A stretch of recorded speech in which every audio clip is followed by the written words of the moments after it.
मेरा जो पॉलिटिक्स का जो वो एक कीड़ा बोलते हैं वो स्कूल लाइफ से ही स्टार्ट हो गया था और मैं फाइनली पार्षद बनी पहली बार। उसके बाद फिर मैं रुकी नहीं, पर एक गृहिणी होने के बाद बच्चे उसके बाद जब तो उसमें तो थोड़ा चैलेंजिंग रहता है वो। फिर मेरा सीरियल देखना और ये थोड़ा शॉपिंग करना, ये सब मेरा बिल्कुल लोगों से बहुत मिलना जुलना, जैसे हम नेबर हैं तो उनके यहाँ जाके बैठ के चाय पी रहे हैं, ये वाला विषय मेरे साथ ख़त्म हुआ। मैं सेक्रीफाइस किया, हालांकि मेरा शौक था। पहली बार ऐसा हुआ था कि नगर निगम में महिला नेता प्रतिपक्ष थी, पर चाहे वो सत्ता पक्ष हो चाहे विपक्ष हो, बहुत लिबरल होकर उन्होंने हमको स्वीकार किया। ये शहरवासियों का दुर्भाग्य है कि पिछले 5 वर्षों में नगर निगम के माध्यम से जो रायपुर शहर की जनता को मिलना था वो कुछ मिल ही नहीं पाया। थोड़ा सा राजनीति में धैर्य रखना पड़ता है। अगर मुझे मेरा काम ठीक ठाक रहा, पहले तो मैं अपने आप को प्रूव करूं और जनता से आवाज़ आए कि नहीं ये अच्छी जनप्रतिनिधि है, तो मुझे अवसर आगे मिल सकता है, तो मैं तैयार बैठी हूँ।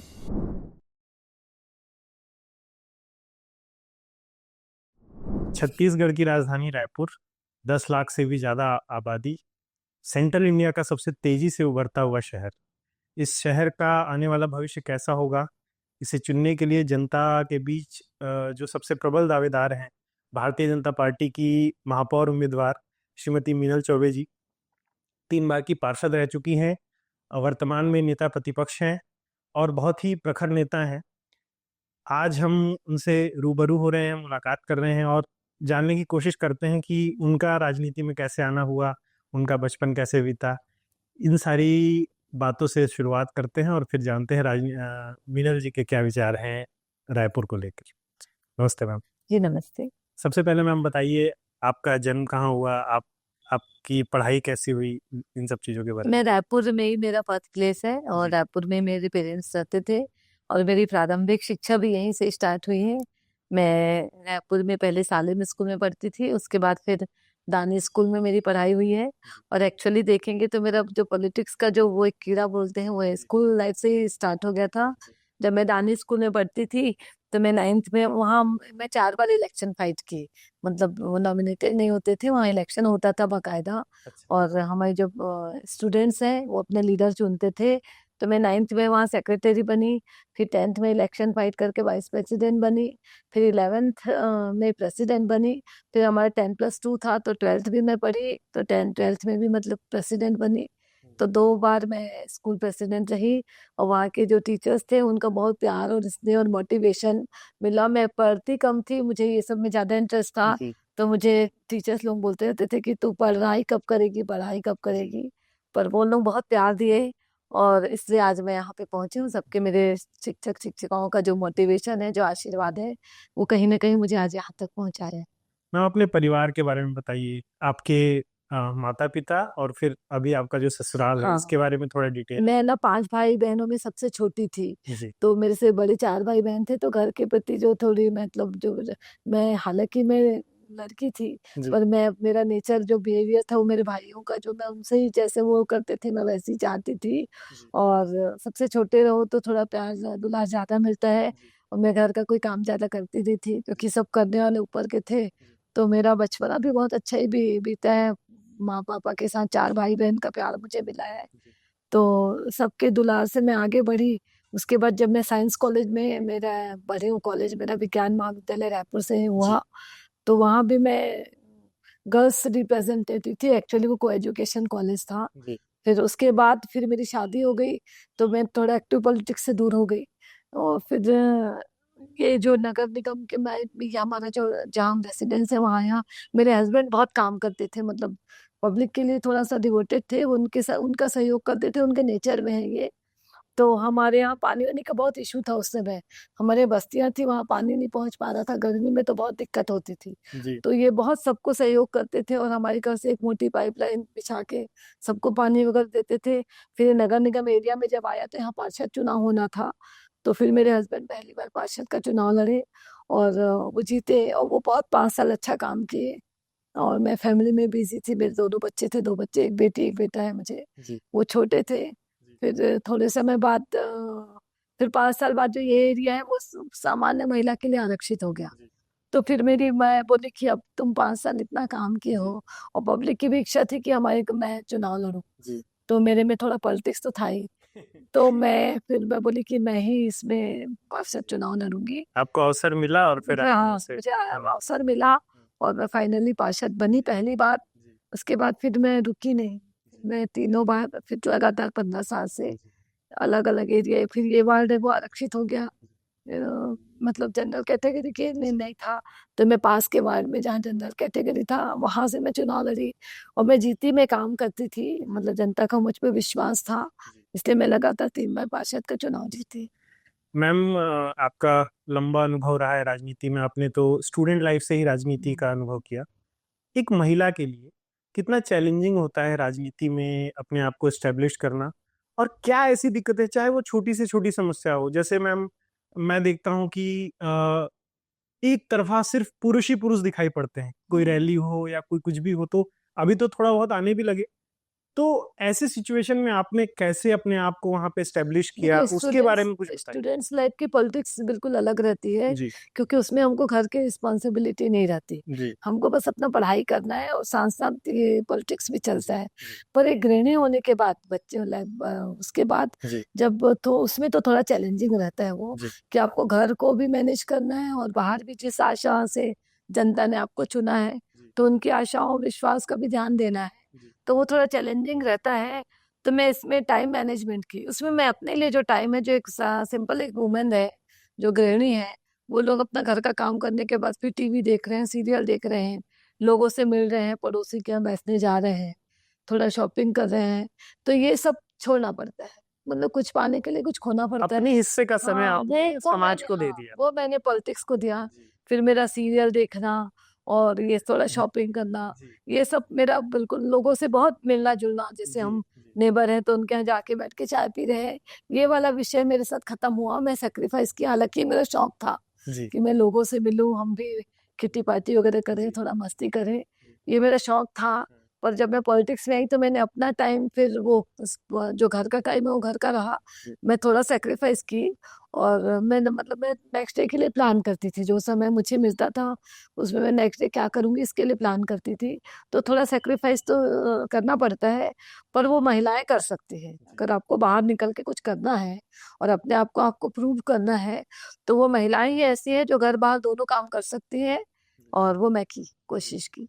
मैम, राजनीति बहुत पुरुष प्रधान है, तो एक्सेप्टेंस का प्रॉब्लम आया क्या कि जब आप गई होंगी, ऑब्वियसली लिमिटेड पोस्ट हैं, तो जब आप गई वहां पे अपने आप को एस्टेब्लिश करने की कोशिश करी, तो वहां से सामने से पुरुष उम्मीदवारों का या पुरुष नेताओं का एक्सेप्टेंस का इशू आया क्या कि वो आपको नीचे खींचना चाहते हैं, ऐसा भी कोई इशू आपने फेस किया क्या? देखिए, मैं बताऊँ, ये मैं मतलब मैं लिटरली बोलूंगी कि इसमें हम थोड़े कंफर्टेबल रहे। अच्छा। मतलब महिलाओं की संख्या कम रहती है तो कंपटीशन अपने आप कम हो जाता है। ओके। हाँ, महिलाएं कम काम करती है, और हम कोशिश करते हैं कि जब हम महिलाएं निकले घर से तो हमको देख के दूसरे लोग भी निकले, और ये हुआ। जी मतलब हमसे भी लोगों को मन लगा जी कि अगर ये कर सक रही है तो हम क्यों नहीं कर सक रहे हैं। महिलाओं में कंपटीशन कम है, और हम पुरुष वर्ग को, हमको स्वीकार करने में कहीं कोई दिक्कत नहीं हुई। हम उनके साथ सामंजस्य बना के, वो थोड़ा सा कंफर्टेबल नहीं हो पाते एक दूसरे से हम, पर धीरे धीरे सब ओके हुआ, और कहीं कोई दिक्कत नहीं आई है। जहाँ हमारा स्थान था, पुरुषों ने हमको आराम से स्वीकार किया। पहली बार ऐसा हुआ था कि नगर निगम में महिला नेता प्रतिपक्ष थी, जी। पर चाहे वो सत्ता पक्ष हो चाहे विपक्ष हो, बहुत लिबरल होके उन्होंने हमको स्वीकार किया, और हम काम किए, सबके साथ मिलकर किए, इसमें कोई हमको व्यवहारिक दिक्कत कोई नहीं है। मैम, आपने भारतीय जनता पार्टी को चुना, तो क्या ऐसा भारतीय जनता पार्टी में ऐसा क्या आइडियोलॉजिकली आपको बहुत इंस्पायरिंग लगता है जिससे आपने भारतीय जनता पार्टी को चुना, और कोई ऐसी चीज भारतीय जनता पार्टी की जो आपको औरों से, जो उसे बहुत अलग करती है आपके नजरिए से? देखिए, राष्ट्रवादी पार्टी है, भाषा भारतीय जनता पार्टी राष्ट्रवादी पार्टी है।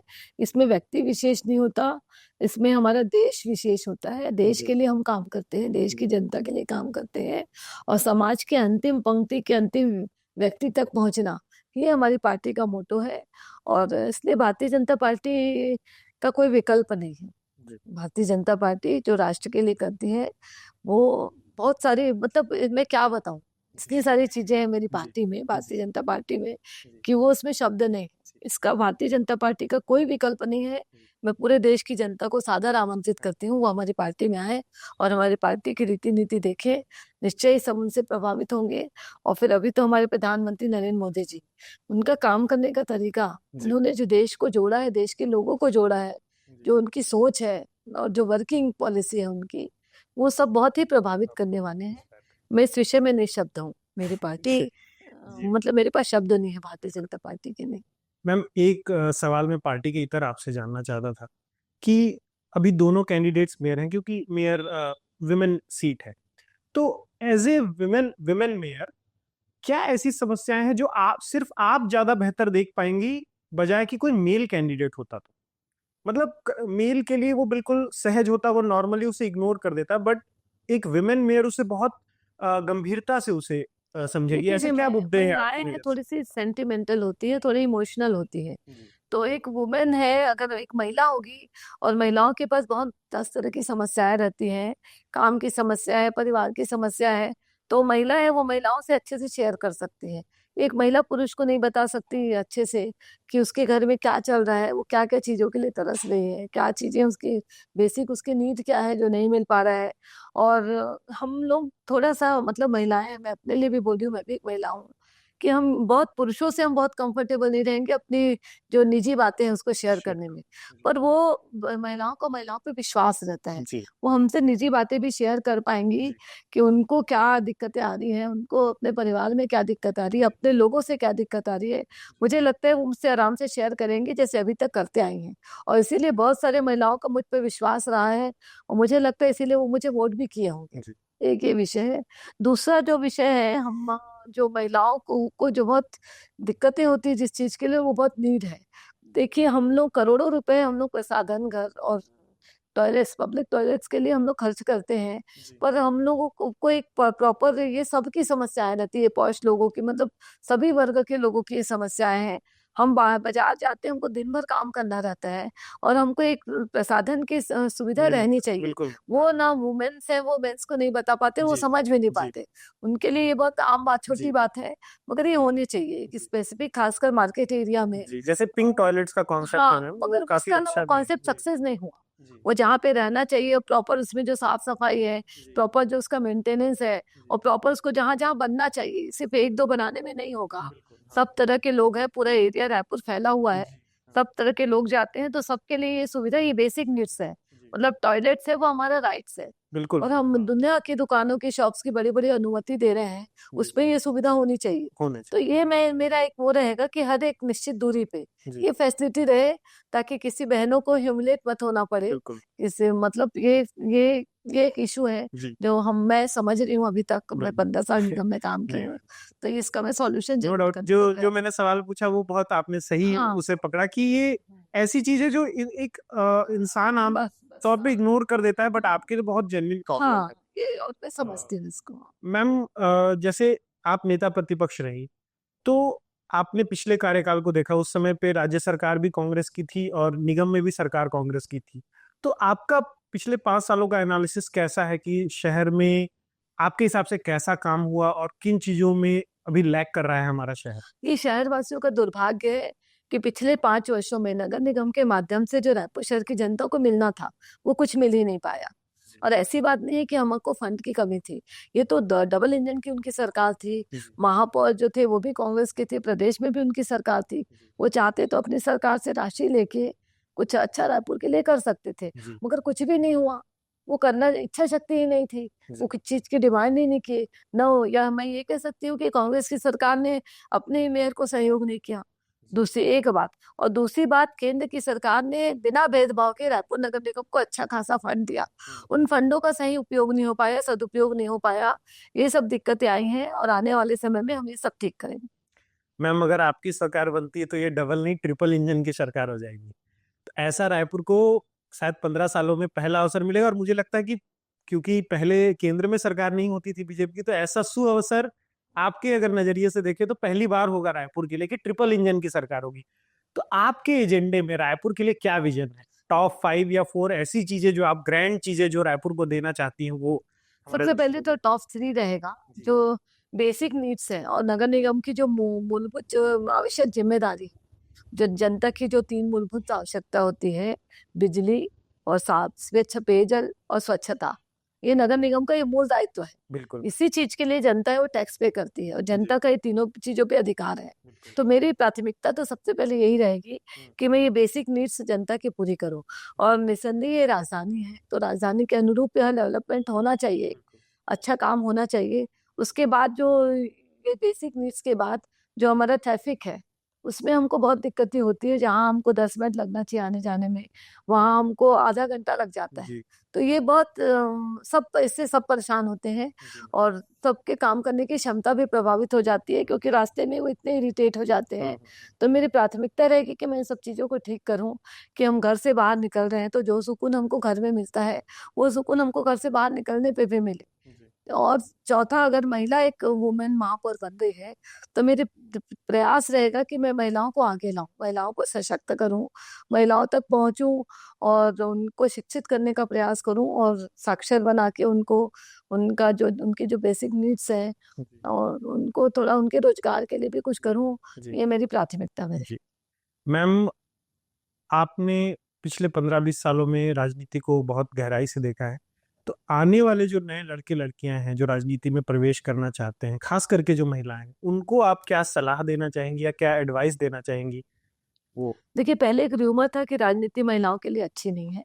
मैं सबसे पहले तो क्लियर करना चाहूंगी कि राजनीति बहुत अच्छा है। मतलब आप घर से बाहर निकलो तो आपको अच्छा लगेगा, आप शहर के लिए या समाज के लिए कुछ काम कर पा रहे हो, तो ये अच्छी बात है, आपको आना चाहिए। और राजनीति में कहीं कुछ इशू नहीं है, सब लोग अच्छे हैं, अच्छे लोगों की राजनीति चलती है। प्लस अच्छे लोगों की राजनीति को भी जरूरत है, जितनी जरूरत हमको है उतनी अच्छे लोगों की पॉलिटिक्स को भी अच्छे लोगों की जरूरत है। तो मैं एकदम बड़ा मन करके मैं सबको आमंत्रित करूंगी कि आप आइए और देखिए, काम सीखिए, काम करना कैसे हम समाज के निर्माण में एक अभिन्न अंग बन सकते हैं। बस मेरा थोड़ा एक आग्रह रहेगा कि थोड़ा सा राजनीति में धैर्य रखना पड़ता है। जी। वो सबका, देखिए, इसमें भाग्य का भी रोल रहता है हाँ। और सबका भाग्य भी एक जैसे नहीं रहता। जी। तो आप कुछ पाने की इच्छा लेके मत आइए, कुछ करने की इच्छा लेके आइए। हाँ। और जब आप कुछ अच्छा करेंगे तो आपको कुछ दायित्व मिले या न मिले, लोगों का अप्रिसिएशन, बहुत प्रेम प्यार तो जरूर मिलेगा।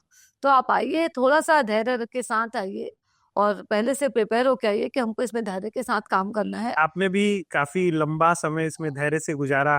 पिछले बिल्कुल। 15 वर्षों से भाजपा सत्ता में नहीं है। हाँ, आप जब प्रतिपक्ष में होंगी तो आपको बहुत सारे चैलेंजेस आए होंगे, लेकिन अब चीजें आपके फॉल इन प्लेस हो रही हैं आपके लिए। अब सब कुछ शायद बेहतर और यहाँ से होता जाए। तो क्या मैं भविष्य की विधायक और मंत्री से बात कर रहा हूँ?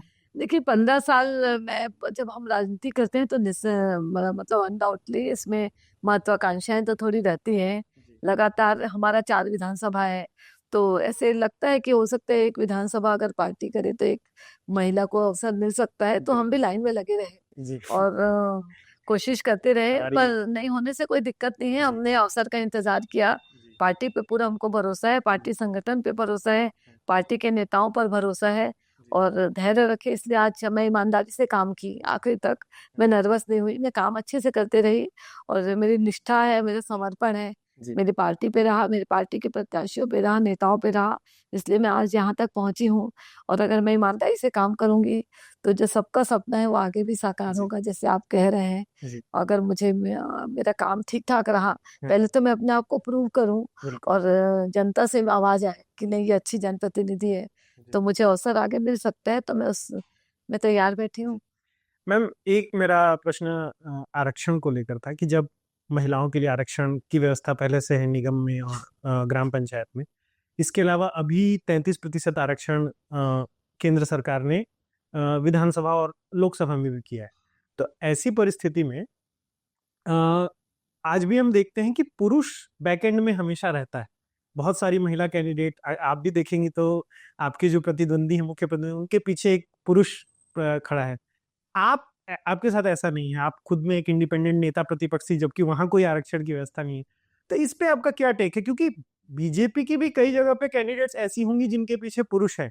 तो मैं आपसे पार्टी लाइन के इतर आपसे ये जानना चाहता हूँ कि लॉन्ग टर्म में ये इसमें कितना बदलाव होगा? क्योंकि पहले तो महिलाएं थी ही नहीं राजनीति में, अब आना शुरू हुई हैं। तो इसमें धीरे धीरे बदलाव होगा और कैसे उसको हम और बेहतर कर सकते हैं कि किसी बैकिंग की जरूरत ना पड़े, महिला स्वयं में अपने आप में कैपेबल। सफिशिएंट है और कैपेबल है कि वो अपने नाम पे वोट मांग सकती है? देखिए मैं एक्टिव पॉलिटिक्स में आई, तो जी। जैसे ही मैं एक्टिव पॉलिटिक्स में आई, मेरे हस्बैंड शुरू में तो कुछ महीने जी। मुझे गाइड किए कि कैसे जाना है, कैसे बोलना है। बाकी फिर मैं स्वयं मेहनत की। जी। मैं जब चीजों को समझने लगी तो वो एकदम एक्टिव पॉलिटिक्स से बिल्कुल हट गए। उसका सीधा बैक सपोर्ट, और जो मुझे सजेशंस लेने रहते थे कुछ काम में, वो मेरा किए वो। और मैं तो स्वयं अच्छे से, मैं मुझे पढ़ने की आदत है। मैं चूंकि विज्ञान की विद्यार्थी रही हूँ, तो मैं किसी भी चीज को अंदर तक समझने का प्रयास करती जी। हूँ। तो मैं नेता प्रतिपक्ष भी थी, तो मैं सारा अपना खुद करती थी। जी। और सब लोगों से, मुझे पार्टी के नेताओं से भी जो भी मुझे गाइडेंस लेना है, मैं वो सब करती थी। पर ये लोगों को समझना पड़ेगा कि बिना हम बैक सपोर्ट के, अगर हम खुद मेहनत कर रहे हैं, ईमानदारी से मेहनत कर रहे हैं, तो कोई जरूरी नहीं है कि हमको बैक सपोर्ट ही चाहिए रहेगा। देखिए कोई, मैं मुझसे देख के, मतलब मैं ये इसमें मैं बोल रही हूँ कि मुझसे देख के कई लोगों ने सीखा। कई पुरुष लोगों ने एग्जाम्पल दिया कि वो जब स्वयं कर रही है तो आप लोग भी करो। करेक्ट। मतलब सब टाइप के जी। लोग हैं। जी। तो अच्छा बुरा एक अलग मैटर है कि जी। अच्छा कर रहे हैं हम, बुरा कर रहे हैं, ठीक कर रहे हैं, गलत कर रहे हैं, जी। पर कर रहे हैं हम। जी। तो लोगों ने मेरा एग्जाम्पल, चाहे वो सत्ता पक्ष के हों चाहे विपक्ष के लोग हैं, उन्होंने बोला कि जब कुछ लोग अपने आप से कुछ कर रहे हैं, हमारे यहाँ बहुत सारी महिला नेत्रियां हैं जी। जो अपना किसी बैक सपोर्ट के आगे कर रही हैं, खुद एक्टिव पॉलिटिक्स कर रहे हैं। जी। मैं उनको देख के सीखी। जो छोटे लेवल के, जो छोटे हम जमीनी स्तर के नेता हैं, जी। तो वो मुझसे देख के सीखी कि जब ये कर सक रहे हैं तो हम क्यों नहीं करेंगे। तो ये धीरे धीरे ठीक होता है, और अभी बहुत कुछ ठीक हो गया है। आने वाले समय में और ठीक होगा।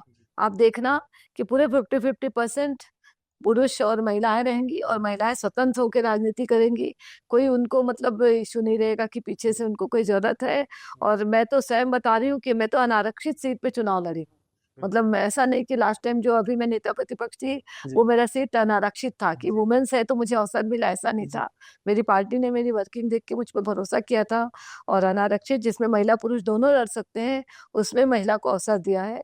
तो ये सब आ गया कि सब चीजें ठीक हो रही है। सशक्त भारतीय जनता पार्टी में महिलाओं को बहुत सम्मान मिलता है, और इसलिए हमारे पास बहुत महिला नेत्रियां भी हैं।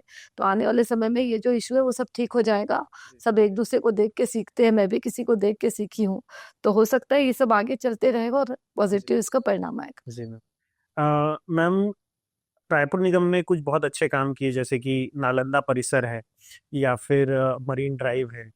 तो ऐसे कोई ग्रैंड प्रोजेक्ट्स हम आपके दिमाग में है क्या, जो रायपुर को जिसकी सख्त जरूरत है और आने वाले समय में हमें देखने देखिए को? जब नालंदा परिसर का निर्माण हुआ तो हमारा शासन, हमारा था उस समय, भारतीय जनता पार्टी का शासन था। जो शासन के सहयोग से वो अच्छा हुआ।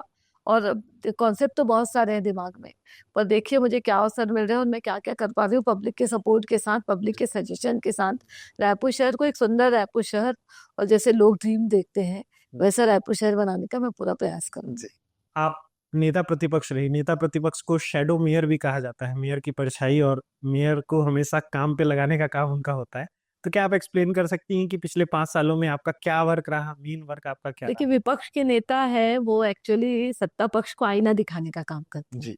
वो जो नहीं कर पा रहे हमको उनको मोटिवेट, मतलब उनको हमको चैलेंज करना पड़ता है कि रायपुर शहर में ये हो सकता है और आप वो कर क्यों नहीं रहे हो। मेरा लगातार 5 साल मैं महापौर को जगाने का प्रयास की। मैंने उनका बहुत जो गलत काम हो रहा था, जो नगर निगम में बहुत सारे भ्रष्टाचार हो रहे थे, जो जो नहीं होना था वो हो रहा था। तो बिना टेंडर के काम होना, जी। और बहुत इश्यूज थे, भ्रष्टाचार करप्शन का बहुत इशू आया। तो मैंने उसको बाकायदा प्रमाण के साथ प्रस्तुत किया जी। कि ये गलत हो रहा है और आप जागो। और मैंने लगातार जो बेसिक, जो हमारा ये दुर्भाग्य था कि हमको गर्मी में पेयजल की दिक्कत होती थी और बारिश में हमको जल भराव की समस्या से निपटना पड़ता था।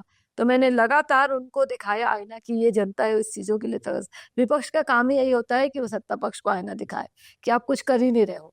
जहाँ पर आप बैठे हो, जनता जिस विश्वास के साथ आपको चुनी है, उसी स्थान पर बैठ कर आप जस्टिस करो, आप काम करो। सिर्फ बैठ के मस्ती करने का या मजा लेने का जगह नहीं है, आपको यहाँ बैठ के काम करना है। तो मैंने उनको आईना दिखाने का प्रयास किया, लगातार जागरूक करने का प्रयास किया। और 5 साल मेरा लगातार वही करने में बीता। मैंने ईमानदारी से इस काम को किया, कहीं पे कोई, इसीलिए शायद मैं आज जनता मुझे जानी, और जनता को लगा कि नहीं ये सही चीजों के लिए संघर्ष करती है, और वो की हूँ मैं। और मेरा वही काम था कि मैं सत्ता पक्ष को लगातार, खासकर एजाज ढेबर जो हमारे मेयर थे, उनको मैंने बहुत सब कामों के लिए जो गलत हो रहा था उसके लिए जागरूक किया, विरोध किया, बहुत विरोध किया उनकी कामों का, उनकी वर्किंग जो स्टाइल थे उसका, जो पैसे का जो मिसयूज हो रहा था, ये स्मार्ट सिटी के द्वारा जो काम होना था, वो सब चीजों में मैंने उनको जागरूक करने का प्रयास किया और लोग जनता तक पहुंची वो बातें। इसीलिए पार्टी ने आपको इसीलिए जनता को भी मुझसे उम्मीदें हैं, जिस चीज का जो गलत का मैंने विरोध किया है तो चीजें सही होनी चाहिए। एक ईमानदार सरकार नगर निगम रायपुर को मिलनी चाहिए, जिससे जनता ने मुझ पर उम्मीद बनाया है और मुझे बहुत जनता का प्यार और आशीर्वाद मिला है। आगे देखिए अब क्या होता है। मैम, दिल्ली में भी पिछले 15 वर्षों से भाजपा का सूखा था, इस बार अच्छी बारिश हुई है, तो क्या आप उम्मीद करिए कि ऐसे ही हमारे रायपुर शहर में ही होने वाला है। हमारे माननीय पूर्व प्रधानमंत्री अटल बिहारी वाजपेयी जी ने कहा था कि अंधेरा छटेगा, सूरज निकलेगा और कमल खिलेगा, और 15 वर्षों के बाद हमारे नगर निगम रायपुर में भी अंधेरा छटने वाला है और कमल का फूल खिलने वाला है। ठीक है, हमारी ओर से बहुत बहुत बधाई और शुभकामनाएं आपको। बहुत धन्यवाद। जी, धन्यवाद।